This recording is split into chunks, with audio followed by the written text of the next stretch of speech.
சிறுகிடிக்கு ஆசி serial 4 எபிசோடுக்கான promo பார்க்கலாம். சேனலை சப்ஸ்கிரைப் பண்ணிக்கோங்க, பெல் ஐக்கனை கிளிக் பண்ணிக்கோங்க. இனிமேல் குழந்தை பிறக்கிறதுக்கான வாய்ப்பே இல்லை அப்படிங்கிற மாதிரி சொல்லி அந்த ரிப்போர்ட்டில் வந்திருக்கு அப்படிங்கிற மாதிரி சொல்லிடுறாங்க. எனக்கு புரியலையே அப்படின்றாங்க. இல்லை, மனோஜுக்கு அப்படின்னா ரோகிணியால் குழந்தை பெற்றுக்க முடியாது அப்படின்னு தான் சொல்கிறேன்.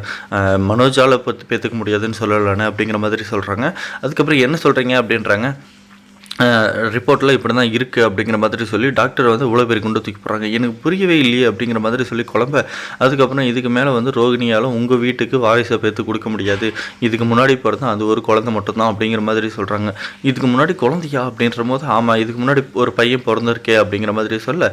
அதுக்கப்புறம் திரும்பவும் தவிச்சு போய் நிற்கிறாங்க. என்ன சொல்கிறீங்க, எனக்கு புரியவே இல்லையே, இதுக்கு முன்னாடி ஒரு பையனா அப்படின்னு சொல்லிட்டு இதே நேரத்தில் பாட்டியும் ஊருக்கு வர்றதுனால எல்லாருக்கிட்டையுமே சேர்ந்து வசமாக மாட்டிடுறாங்க. இப்போது நம்ம ரோகிணி என்ன பதில் சொல்லி இதை சமாளிக்க போகிறாங்க. முன்னாடியே பிறந்த குழந்தை அப்படின்னும் போது கல்யாணத்துக்கு முன்னாடியா பின்னாடியா அப்படின்னு சொல்லி பயங்கரமான குழப்பத்தில் இருக்காங்க. இதுக்கு ரோகிணி என்ன பதில் சொல்ல